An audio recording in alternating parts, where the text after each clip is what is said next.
Saya nggak peduli ada yang ngancem-ngancem, nggak peduli saudara. Ada mengancam, menghadang, saya anggap siapa yang menghadang dia PKI. Kalau sudah PKI, saya akan hadapi saudara. Dari kepala sampai ujung kaki, walaupun harus mati bersimbah darah, kita tidak akan pernah mundur dari antek-antek PKI.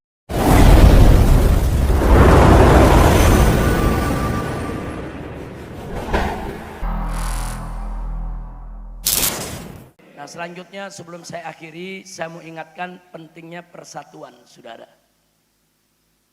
Di mana pentingnya persatuan, saudara? Nabi pernah mengatakan alaihi salatu wassalam, atau kama qala Nabi sallallahu alaihi wasallam, alaikum bil jamaah fa inna yadallahi ma'al jamaah. Kata Nabi, sesungguhnya wajib atas kamu sekalian berjamaah. Berjamaah itu bersatu, bersama-sama, jangan berjuang sendiri-sendiri. Kenapa? Beliau katakan fa inna yadallah, sesungguhnya pertolongan Allah itu ma'al jamaah, ada pada kebersamaan.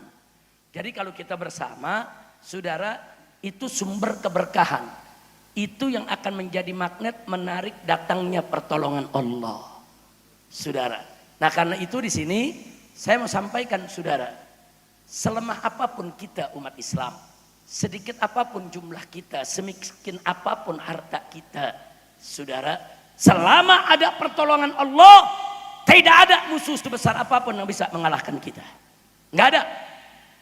Dan sebaliknya, sebesar apapun kita, sehebat apapun kita, sekaya apapun kita, saudara, sebanyak apapun pengikut kita, saudara, kalau tidak ada pertolongan Allah, tetap, saudara, nggak bisa kita mengalahkan musuh sekecil apapun, saudara. Jadi saudara, mau kita kecil mau kita gede, kalau nggak ada pertolongan Allah percuma, betul? Tapi sekecil apapun kita, selemah apapun kita, semiskin apapun kita, sesedikit apapun kita, saudara, kalau ada pertolongan Allah bersama kita, musuh sebesar apapun nggak bakal bisa mengalahkan kita, saudara. Jadi makanya itu saya bertanya, pertolongan Allah penting tidak? Jadi yang memenangkan kita banyak atau pertolongan Allah? Pertolongan Allah. Yang membuat kita menang ini, saudara, kuatnya kita atau pertolongan Allah? Pertolongan Allah. Intan surullah yang surku. Kalau kamu sekalian memenangkan Allah, memenangkan agama Allah, niscaya pasti Allah akan memenangkan kamu sekalian. Ini janji Allah. Innallaha la yukhliful mi'ad. Allah tidak pernah dan tidak akan pernah mengingkari janjinya, saudara. Sebagai contoh yang konkret saja, saudara. Di tahun 2016 akhir, lagi-lagi, saudara, di bulan November saya didatangi oleh Ki Haji Hasyim Muzadi. Jadi beliau datang karena ada satu oknum mengatasnamakan satu organisasi, saudara, mengharamkan kami untuk sholat Jumat di jalan atau di Monas. Saat itu mau 212. Dan mengharamkannya di depan presiden. Saat itu ada pertemuan. Selesai acara, Ki Hasyim Muzadi kebetulan juga hadir di situ. Kiai tadi ditegur oleh beliau. Dari mana kau keluarkan fatwa begitu? Apa sudah bahsul masail? Apa udah kumpulin kiai? Apa udah buka semua nas-nas kitab? Dia diam. Nah, dari situ saya ditelepon oleh beliau. Habib Rizik ada di mana? Saya ada di luar Jakarta, Kiai. Saya ada di Bogor. Saya mau ketemu malam ini. Baik, Kiai ada di mana? Saya datang. Jangan. Habib ada di mana? Saya datang. Jangan ganggu acara Habib. Cuma nanti kalau saya datang berikan waktu. Saya mau bicara dengan Habib dan beberapa kawan-kawan Habib yang ada di sana. Baik, Kiai. Ketemulah kita di Cibubur, saudara. Apa yang pertama kali beliau bilang? Habib, rencana aksi 212 jangan batal. Teruskan. Saya memang tidak bisa ikut. Saya tidak bisa mengajak umat. Karena saya penasehat presiden. Enggak boleh. Jadi kalau ada kiai-kiai yang mengatakan Habib sesat, sholat Jumatnya enggak sah, Habib jangan dengerin. Gelar itu 212. Gelar. Umat harus disatukan. Enggak bisa. Nah, kalau umat ini dibiarkan, satu kekuatan rezim membela seorang kafir yang arogan, yang korup, yang menista Islam, menista Al-Quran. Lawan terus Habib. Saya masih ingat, saudara. Dan ada beberapa ustadz menjadi saksinya bersama saya saat itu. Saya katakan kepada Pak Kiai, doanya Pak Kiai. Kalau antum doakan, insya Allah 212 akan kami gelar. Habib nggak usah takut. Walaupun diancam sama Kapolri, walaupun diancam sama Presiden, diancam sama Menko Polhukam, Habib diancam dengan beberapa ormas. Habib nggak usah takut, udah jalan aja. Saya doakan, insya Allah akan berhasil. Nah itu salah satu saudara rahasia 212. Nah yang beliau amanatkan, tapi Habib ingat ya, jangan FPI turun sendiri. Saya nggak ridho. Habib ajak semua organisasi yang ada di Jakarta, ajak NU-nya, ajak Muhammadiyahnya, ajak Hidayatullahnya, ajak Matla'ul Anwarnya, ajak yaitu daripada ormas-ormas lainnya. Ajak mereka rapat, gelar 212, rame-rame. Dan itu saya jalankan saudara. PWNU DKI besar-besaran mengerahkan warga NU DKI untuk mensukseskan daripada yaitu 212 saudara. Muhammadiyahnya begitu juga. Nah ini jadi pertanyaan, kok bisa bersatu? Ada NU, ada Muhammadiyah, ada Salafi saudara, ada Wahabinya saudara, bisa bersatu semua turun rame-rame sampai 7 juta orang lebih. Kenapa bisa bersatu saudara? Karena Habib Rizik? Bukan. Karena FPI? Bukan. Saya nggak mampu mengumpulkan orang semacam itu saudara. Tapi kuncinya adalah karena kita bersatu. Kita bersatu. Hari itu umat Islam dari Tegal, dari Pemalang saudara, dari Cirebon, dari Brebes, ribuan turun ke Jakarta saudara. Ribuan. Mereka ke Jakarta nggak mengatakan saya Muhammadiyah, saya NU, saya FPI, nggak ada. Saya Muslim, saya datang ke Jakarta, saya mau bela Al-Quran. Kami tidak rela Al-Quran kami dihina. Semua datang karena persatuan. Begitu mereka bersatu, tidak ta'assub golongan saudara, berkah Allah turun. Allah berikan pertolongan sehingga Allah memberikan kita kemenangan. Takbir. Siapa yang maha besar? Siapa yang maha penolong? Kuasa. Takbir. Kuncinya bersatu saudara. Saya tarik semua, ayo kita bersatu. Soal perbedaan di antara kita nanti itu kita berdebat pakai dalil. Nah, ini ada bahaya besar nih. Al-Quran dihina, Islam mau dirusak. Nah kalau ada yang tanya, Habib menangnya di mana? Mari kita lihat saudara. Yang kita lawan itu seorang gubernur non-Islam, arogan, korup, yang suka nantang-nantang Islam, serta dia menghina Al-Quran saudara. Dan dia menghina bukan baru sekali. Saat jadi bupati di Bangka Belitung dia hina Al-Quran. Saat dia baru diangkat jadi gubernur saudara PLT, dia hina lagi itu Al-Quran di dalam rapat di Pemdanya saudara. Kemudian dia bikin buku, di dalam bukunya juga dia hina Al-Quran. Nah terakhir kejadian di Pulau Seribu saudara. Jadi saya lihat ini orang nggak boleh dibiarkan. Nah begitu kita bersatu saudara. Anda tahu orang ini didukung presiden, didukung wakil presiden, didukung Kapolri, didukung Panglima TNI, didukung semua partai besar, didukung oleh oli jahat. Oli jahat apa tuh? Oli didukung oleh semua oligarki saudara. Besar-besaran dukungan. Di atas kertas secara ilmu politik si gubernur harus menang. Kita umat Islam tidak ada peluang untuk menang saudara. Itu kalau bicara ilmu politik saudara. Tapi ilmu Allah kan lain lagi saudara, betul? Oh segala ilmu politik enggak, kita nggak bakal menang saudara. Saya juga deg-degan, ya Allah ini kalau nggak ada pertolongan Allah habis ini kita dikerubutin dari semua tempat. Tapi akhirnya pertolongan Allah datang karena kita bersatu saudara. Saking bersatunya Anda tahu yang terjadi saat itu 19 April tatkala kita nyoblos milih gubernur, mau kafir apa muslim saudara. Suara mereka sudah tinggi. Semua lembaga survei mengatakan si kafir ini bakal menang 75%. Enggak mungkin kalah, mustahil kalah. Duit udah triliunan dikairkan ke bawah saudara. Saat itu ulama-ulama Jawa Tengah, ulama-ulama Jawa Barat, Banten, Jawa Timur, Madura saudara menginstruksikan satu kepada santri-santri mereka yang punya KTP Jakarta saudara. Santri-santri yang punya KTP Jakarta oleh Kiai disuruh pulang ke Jakarta, ikut nyoblos, menangkan si muslim. Ini nggak pernah terjadi dalam sejarah Indonesia saudara. Ini pilkada bukan pilpres. Tapi pilkada rasa pilpres, saudara. Sampai di Jawa Timur, oh ada kiai pesantren nggak punya mobil, saudara. Pengusaha transportasi siapin mobilnya, yang 2 bis, yang 3 bis, yang 5 bis. Nggak sampai di situ, saudara. Pondok pesantren sekelas Sidagiri, saudara, mengingatkan alumni-alumninya yang ada di Jakarta dan sekitarnya, dukung perjuangan ini, saudara. Jadi santri-santri turun, semua kiai-kiai dari mana-mana membantu, walaupun mereka bukan warga Jakarta, itu kiai, saudara. Ini namanya apa? Ini namanya apa? Makanya Allah kasih menang. Nah, begitu menang, presiden stres. Itu sampai 6 bulan kalau rapat nanya di kabinet, kok kita kalah ya? Kok kita kalah? Dan di situ dilakukan studi. Kenapa kalah? Kan kita yang punya kekuasaan. Kan semua perangkat sudah saya kerahkan. Kenapa bisa kalah? Duit udah triliunan.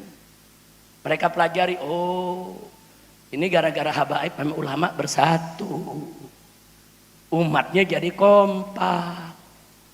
Wah kalau gitu bagaimana? Ya kalau gitu habaib dan ulama harus dirangkul. Kalau nggak mau dirangkul ya pukul. Kalau gitu habaib dan ulama harus dipeluk. Kalau nggak mau dipeluk ya gebuk. Kalau gitu ulama dan habaib harus disayang. Nggak mau disayang, tendang. Itu yang terjadi, saudara. Nah akhirnya karena para habaib dan ulama nggak mau dibeli, kita tetap satu barisan. Saudara, mulai awal 2017, dari mulai Januari, saudara, mulailah terjadi kriminalisasi habaib dan ulama. Berapa kiai ditangkap, berapa habaib ditangkap, aktivis juga banyak ditangkap-tangkepin, masuk penjara, saudara. Saya sendiri dikasih 17 kasus, nggak tanggung-tanggung. Ada kasus yang ancamannya 6 tahun penjara, ada kasus yang ancamannya 20 tahun penjara, ada kasus lagi yang ancamannya puluhan tahun penjara, saudara. Nah saya lihat begitu, oh ini bukan hukum, ini politik. Kalau hukum saya hadapi, saudara. Saya nggak pernah lari dari hukum, tapi ini politik, nggak tanggung-tanggung. 17 kasus, saudara. Sampai ceramah saya tentang qul huwallahu ahad, tentang lam yalid walam yulad, saudara, dilaporkan. Saya ceramah, saya katakan Allah itu tidak beranak dan tidak diperanakan di hadapan umat Islam. Nah terus umat ini kita ajak berpikir, kalau Allah itu beranak, bidannya siapa? Kalau Allah beranak, ya berarti Allah perempuan dong. Kalau Allah perempuan, suaminya siapa? Kita ajak umat berpikir, berarti mustahil, saudara. Allah udah nyatakan lam yalid wa lam yulad. Allah tidak beranak dan tidak diperanakan. Ada yang tersinggung, saudara. Dilaporkan saya ke Polda Metro Jaya, Habib Rizik sudah menghina agama kami karena mengatakan Tuhan itu tidak beranak. Saya mengatakan Tuhan tidak beranak, itu ajaran Islam, itu akidah Islam, itu firman Allah dalam Al-Quran. Saya tidak hina agama lain. Kalau agama lain ada yang tersinggung, itu urusan dia. Dilaporkan, saudara. Saya diperiksa, dipanggil, Habib menghina ya. Loh, hinanya di mana? Ada kata-kata saya hina itu agama? Enggak ada. Saya katakan kepada polisi, kalau begini caranya Pak, kalau Bapak laporan begini diterima, wah besok repot. Kalau lagi Idul Kurban, umat Islam di mana-mana motong sapi. Nanti ada umat yang tersinggung, lapor, Pak polisi, Tuhan kami dipotong sama umat Islam. Saya tanya, kacau gak? Kacau tidak? Masing-masing yang percaya sapi sebagai Tuhannya urusan dia. Urusan kita umat Islam, sapi itu sebagai hewan kurban. Jangan pakai main lapor-laporan begitu, kacau tidak? Kacau tidak? Ada duit baru keluar 100.000 sama 50.000. Saya periksa, dia punya hologramnya, saudara. Lambang PKI, Palu Arit. Saya protes.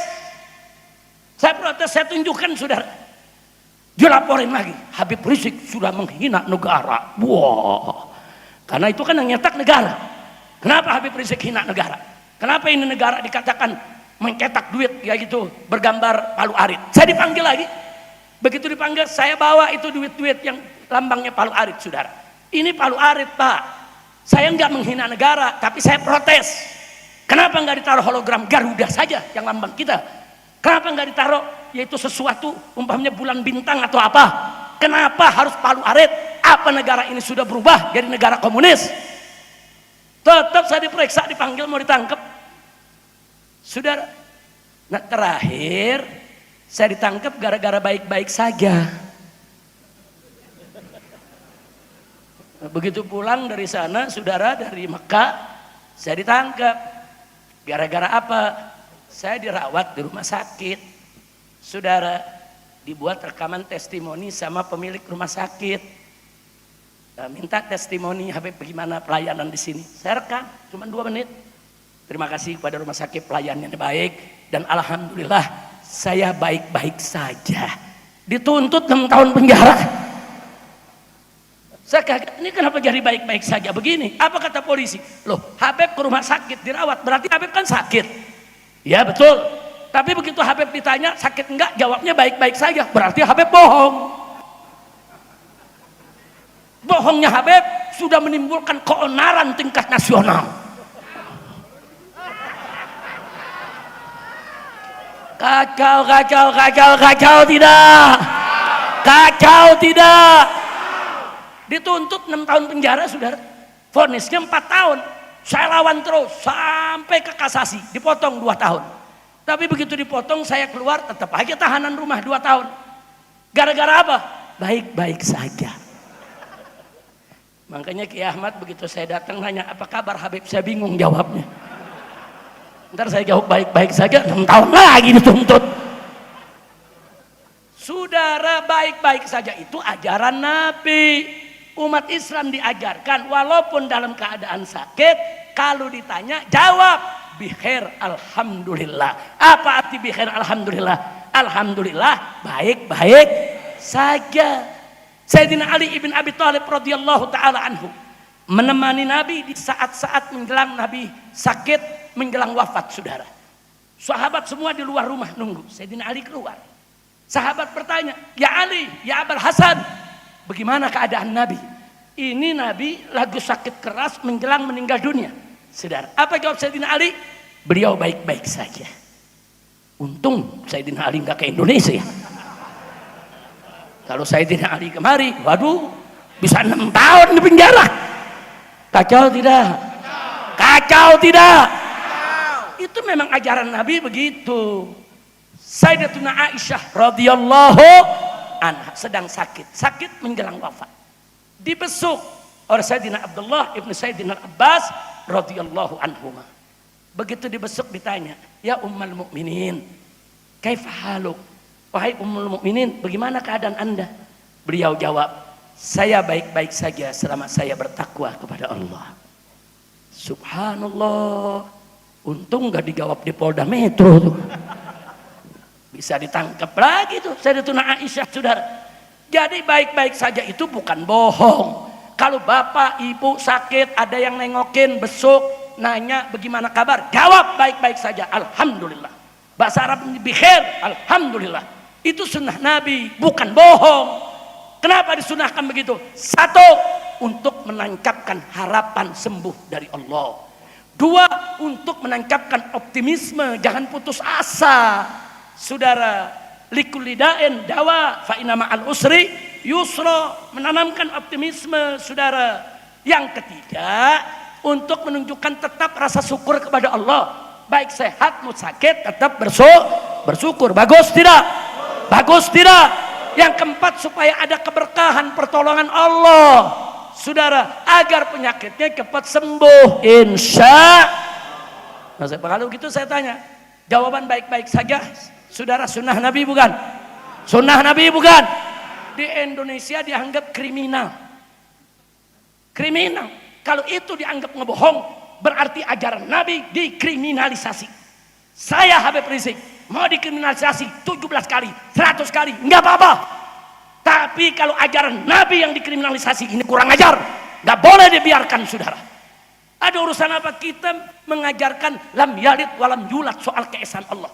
Ayat ini, saudara, dianggap ini intoleransi, ini tidak menghargai agama lain. Sudah dikriminalisasi itu ayat Quran. Kali ini saya jawab baik-baik saja, tetap ditangkap, dianggap berbohong. Al-Quran dan hadis Nabi dikriminalisasi. Maka itu saya tanya, kacau tidak? Kacau tidak? Nah ini kalau udah begini zamannya biarkan atau lawan? Biarkan atau lawan? Nggak bisa umat melawan sendiri tanpa pimpinan ulama. Maka itu siap merapat ke ulama, siap bersatu dengan ulama, siap membela ulama. Takbir. Angkat tangan semua, angkat tangan. Takbir. Takbir. Takbir. Al-Quran imam kami, Al-Quran pedoman kami, Al-Quran petunjuk kami, Al-Quran satukan kami. Lagi, Al-Quran imam kami, Al-Quran pedoman kami, Al-Quran petunjuk kami, Al-Quran satukan kami.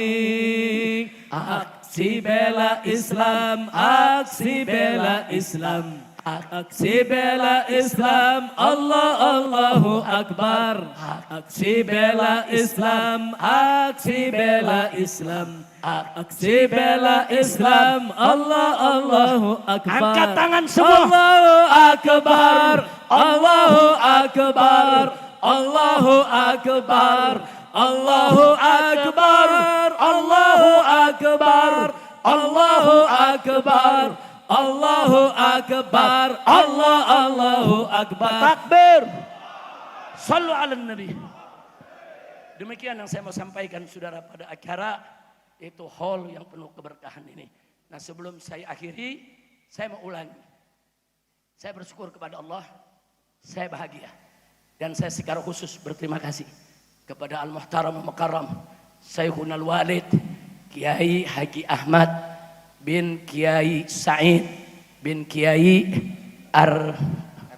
Armia, saudara, yang mana beliau ini alhamdulillah walaupun dicerca orang, dibicarakan orang, difitnah orang, tetap beliau berjalan dengan thariqahnya. Beliau tetap menyatukan para habaib dan ulama. Nah, beliau ini model kiai yang nggak bisa diprovokasi, diadu domba, saudara. Kenapa? Karena ahlus sunnahnya sudah mendarah daging dalam tubuh beliau. Alhamdulillah. Makanya Anda lihat di sini habaib dari berbagai kota datang ya ikhwan. Di sini kita lihat ada Habib Abdurrahman Bilfaqih dari kota Malang datang hadir, dan beliau termasuk murid saudara dari kiai kita, luar biasa. Kemudian di sini ada Habib Ali Zainal Abidin Al-Kaf, saudara, yang asalnya dari Tegal tapi memang sudah lama tinggal di Jakarta, saudara. Beliau saudara dari Habib Thahir Al-Kaf. Kemudian di sini juga ada Habib Mustafa Al-Hamid, saudara, dari Tanggul, saudara. Datang jauh-jauh dari mana-mana tempat. Ada Habib Salim Barakwan, saudara, yang juga datang. Beliau ini murid Abuya Sayyid Muhammad bin Alwi Al-Maliki. Namun Abuya Sayyid Muhammad bin Alwi Al-Maliki nggak ada yang nggak kenal, saudara. Itu salah satu imam Ahlus Sunnah wal Jamaah. Itu salah satu benteng Ahlus Sunnah wal Jamaah, saudara. Di sini tadi saya lihat juga ada Kiai Labib dan saudara-saudaranya dari Brebes. Nah, beliau juga termasuk Kharik Abuya Sayyid Muhammad bin Alwi Al-Maliki, saudara. Abuya Sayyid Muhammad bin Alwi Al-Maliki muridnya ribuan, menyebar ke seluruh Indonesia. Ada anak-anak kiai, ada gus-gus, saudara, ada yang punya pondok pesantren, menyebar.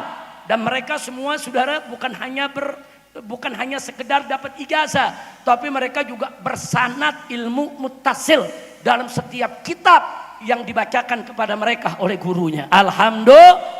Nah, makanya kita lihat bagaimana lulusan Abuya Maliki di mana-mana jadi benteng Ahlus Sunnah wal Jamaah dan selalu mempersatukan umat. Alhamdulillah. Dan nggak sampai di situ, masih banyak habaib-habaib yang lainnya. Ada Habib Umar bin Ahmad Al-Attas, ya kawan, dari Jakarta, ikut hadir. Walaupun usia beliau sudah cukup lanjut, tapi tetap beliau menghadir tempat ini. Maka itu sekali lagi saya terima kasih kepada Ki Ahmad, Masya Allah, jazakumullahu khairal jaza, anil Islam wal muslimin.